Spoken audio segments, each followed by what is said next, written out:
Halo semua, pada kesempatan kali ini kita akan membahas materi dalam biologi yaitu tentang sistem pencernaan. Sekarang kita lihat yang pertama saluran pencernaan.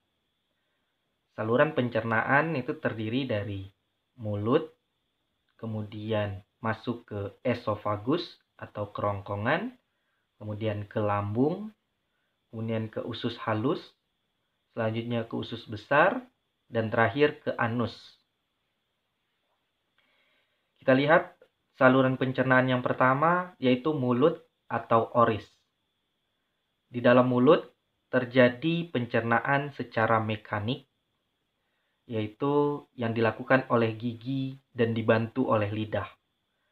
Dan juga terjadi pencernaan kimiawi dengan bantuan enzim amilase atau petialin. Fungsi dari enzim amilase atau petialin ini mengubah amilum menjadi maltosa. Sekarang kita lihat struktur dari gigi yang terdapat di dalam mulut. Gigi terdiri dari 3 bagian utama, yaitu ada mahkota, leher, dan bagian akar. Di bagian mahkota ini terdapat email, lapisan yang berwarna putih, kemudian ada dentin atau tulang gigi, kemudian di bawah dentin terdapat gusi. Kemudian di bagian akar itu terdapat pulpa. Di dalam ini berisikan pembuluh darah dan juga saraf. Kemudian terdapat ligamen. Ligamen ini adalah jaringan ikat yang berfungsi untuk menghubungkan tulang dengan tulang. Selanjutnya ada saluran akar. Sekarang kita bahas jenis dari gigi. Yang pertama ada gigi primer atau gigi sulung atau gigi susu. Ini jumlahnya 20 buah. Ini terjadi mulai dari saat bayi sampai umur 5 tahun. Yang kedua ada gigi sekunder atau gigi permanen. Jumlahnya 32 buah. Ini terjadi pada saat manusia dewasa. Selanjutnya kita akan lihat nama-nama gigi. Yang pertama ada molar. Ini sama dengan geraham belakang. Kemudian ada premolar atau geraham depan. Kemudian ada caninus atau gigi taring. Dan ada incisivus atau gigi seri. Sekarang kita bahas rumus gigi, baik di gigi primer maupun gigi sekunder. Kita akan menyingkat nama-nama gigi menjadi MPCI, ICPM. M itu molar atau geraham belakang. Kemudian ada P atau premolar, geraham depan. Kemudian ada C, caninus atau gigi taring. I, incisivus atau gigi seri. Kemudian gigi ini terdapat di sebelah kiri dan sebelah kanan. Kemudian bagian atas serta bagian bawah. Pada saat gigi primer, jumlah gigi manusia itu hanya 20 buah karena tidak memiliki molar atau geraham belakang. Dan memiliki premolar sebelah kiri dan sebelah kanan sebanyak 2 buah. Atas dan bawah masing-masing 2 buah juga. Caninus sebelah kiri dan sebelah kanan masing-masing 1. Atas dan bawah masing-masing 1. Kemudian incisivus sebelah kiri 2, sebelah kanan 2. Baik atas maupun bawah. Yang kedua sekarang gigi sekunder, itu jumlah gigi manusia berjumlah 32 buah. Di mana ada penambahan jumlah dari gigi primer, yaitu pada bagian molar atau bagian geraham belakang.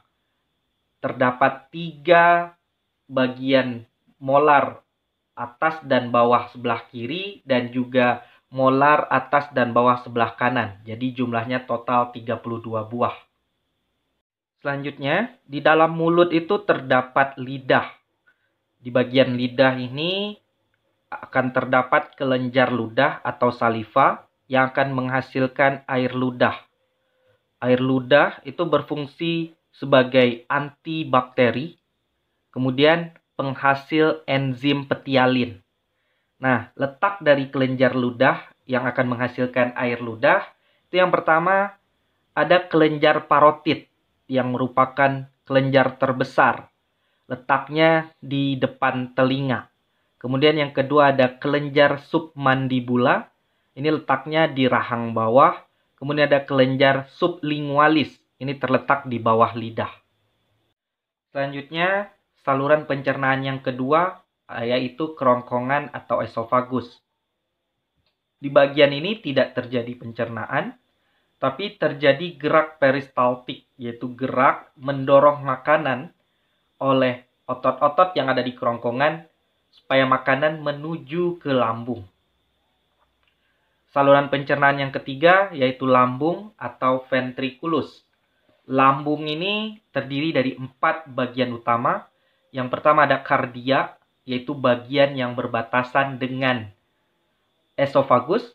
Di sini terdapat klep atau sphincter esofageal, yaitu klep yang akan menutup dan membuka. Selanjutnya ada bagian fundus, dan yang ketiga ada bagian badan, adalah bagian terbesar dari lambung. Kemudian ada bagian pylorus, bagian lambung yang berbatasan langsung dengan duodenum atau usus 12 jari. Di bagian ini terdapat sphincter atau klep pylorus. Sekarang kita lihat proses yang terjadi di dalam organ lambung atau ventriculus. Yang pertama, pencernaan di lambung itu terjadi dengan mekanik yang dilakukan oleh otot-otot lambung. Kemudian juga terjadi pencernaan kimiawi yang dilakukan oleh enzim. Enzimnya itu ada pepsin, renin, dan HCl. Kita singkat menjadi perih.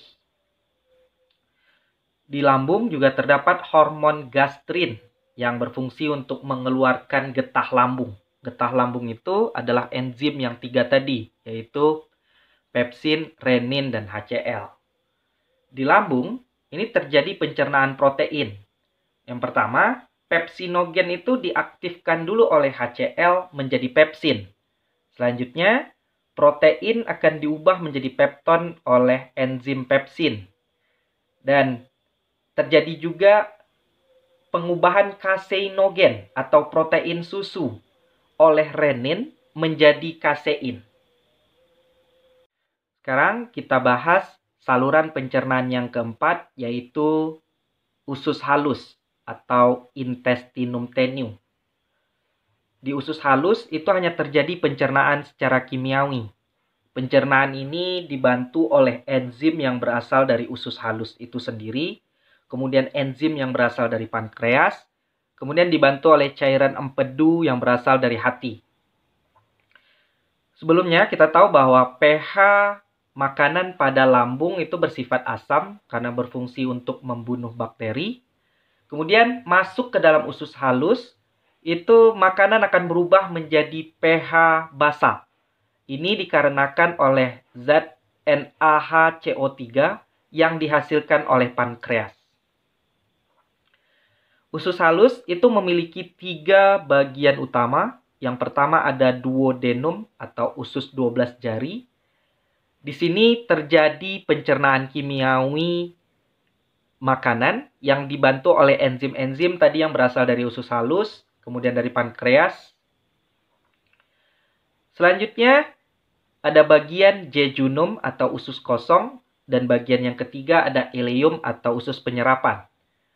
Bagian jejunum dan ileum ini terdapat banyak villi atau jonjot. Villi atau jonjot ini berfungsi untuk memperluas permukaan agar makanan mudah untuk diserap. Jadi di bagian jejunum dan ileum terjadi penyerapan sari-sari makanan yang sudah dipecahkan oleh duodenum atau usus 12 jari. Selanjutnya, di bagian usus halus terdapat enterokinase yang berfungsi sebagai pengaktif tripsinogen menjadi tripsin dan juga berfungsi sebagai pengaktif erepsinogen menjadi erepsin. Sekarang kita lihat enzim-enzim yang bekerja di usus halus.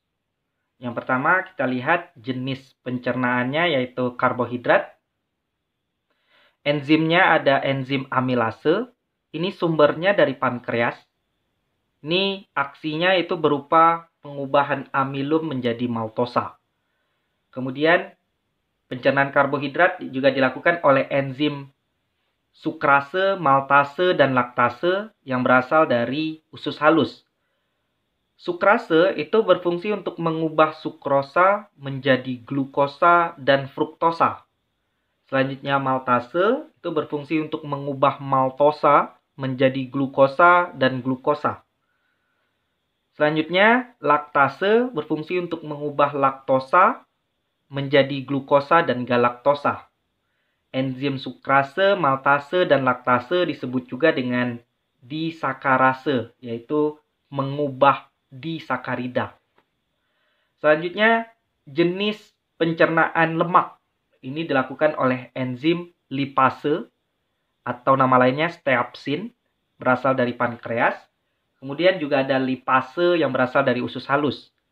Fungsi dari enzim lipase ini mengubah lipid atau lemak menjadi gliserol dan asam lemak. Selanjutnya, jenis pencernaan protein itu dicerna oleh enzim tripsin yang berasal dari pankreas. Kemudian ada erepsin dan kimotripsin yang berasal dari usus halus. Fungsi dari enzim tripsin, erepsin, dan kimotripsin yaitu akan mengubah protein menjadi asam amino, dan asam amino ini akan diserap oleh usus dan kemudian diedarkan ke seluruh tubuh. Saluran pencernaan yang kelima yaitu usus besar atau intestinum crassum. Usus besar ini memiliki bagian yang pertama ada cecum. Di bagian cecum ini terdapat appendix atau umbai cacing atau nama lainnya usus buntu. Kemudian usus besar memiliki bagian kolon. Kolon ini terdiri dari 3 bagian utama. Ada bagian ascendant, yaitu kolon yang naik. Kemudian ada kolon transversum, yaitu yang mendatar. Dan ada kolon descendant atau bagian kolon yang turun. Kemudian terdapat rektum di bagian ujung usus besar yang berfungsi untuk menyimpan kotoran sementara. Dan yang terakhir ada bagian anus yang berfungsi untuk mengeluarkan feses atau kotoran. Usus besar itu berfungsi yang pertama untuk penyerapan air. Yang kedua, tempat pembentukan vitamin K yang dibantu oleh bakteri Escherichia coli atau bakteri E. coli. Di usus besar tidak terjadi pencernaan apapun. Selanjutnya, di sistem pencernaan kita juga mengenal kelenjar-kelenjar pencernaan. Yang pertama, ada hati yang merupakan kelenjar terbesar di tubuh manusia. Fungsi dari hati ini penghasil cairan empedu. Kemudian, cairan empedu inilah yang akan mengemulsi lemak. Emulsi di sini artinya memecah lemak dari ukuran besar menjadi ukuran yang lebih kecil, tetapi masih berbentuk lemak atau lipid. Kelenjar yang kedua yaitu kelenjar ludah atau saliva, penghasil enzim petialin atau amilase yang berfungsi mengubah amilum menjadi maltosa di mulut. Yang ketiga ada lambung yang akan menghasilkan getah lambung.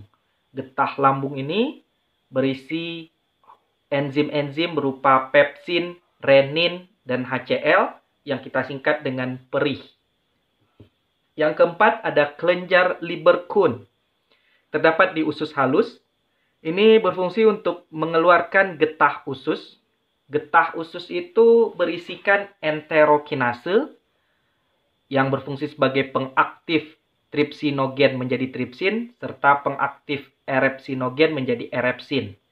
Kemudian, getah usus juga mengandung enzim disakarase yang mengubah maltosa, sukrosa, dan laktosa. Kemudian, getah usus juga mengandung erepsin. Kelenjar yang kelima, yaitu ada kelenjar pankreas. Pankreas ini disebut sebagai kelenjar ganda karena menghasilkan 2 jenis sekresi. Yang pertama, sekresinya yaitu endokrin, menghasilkan hormon. Nanti kita akan bahas di bab hormon. Selanjutnya, pankreas juga disebut sebagai kelenjar eksokrin karena menghasilkan enzim berupa lipase, tripsin, dan amilase, atau kita singkat dengan LITA. Enzim-enzim yang dihasilkan oleh pankreas ini bekerja di usus halus, terutama di bagian duodenum atau usus 12 jari. Kita bahas sekarang sistem pencernaan pada hewan ruminansia atau hewan pemamah biak. Yang termasuk ke dalam hewan ruminansia itu adalah hewan yang memakan tumbuhan atau herbivora. Misalnya sapi, kambing, kerbau, jerapah, rusa, dan lain sebagainya. Hewan ruminansia tidak memiliki gigi taring. Dan terdapat diastema. Diastema ini adalah celah antara gigi seri dan gigi geraham. Ruminansia memiliki lambung tipe poligastrik atau berlambung banyak, yaitu ada 4 buah lambung. Keempat lambung ini yang pertama ada rumen atau perut besar. Ini tempat terjadi fermentasi selulosa oleh bakteri dan flagellata. Yang kedua, lambung retikulum atau perut jala. Di sini makanan akan menjadi lobus atau gumpalan. Yang ketiga, lambung omasum atau perut kitab. Di dalam lambung ini makanan dicampur dengan enzim. Dan yang keempat ada abomasum atau perut masam. Abomasum atau perut masam ini sama dengan lambung pada manusia. Di sini terjadi pencernaan oleh enzim selulase.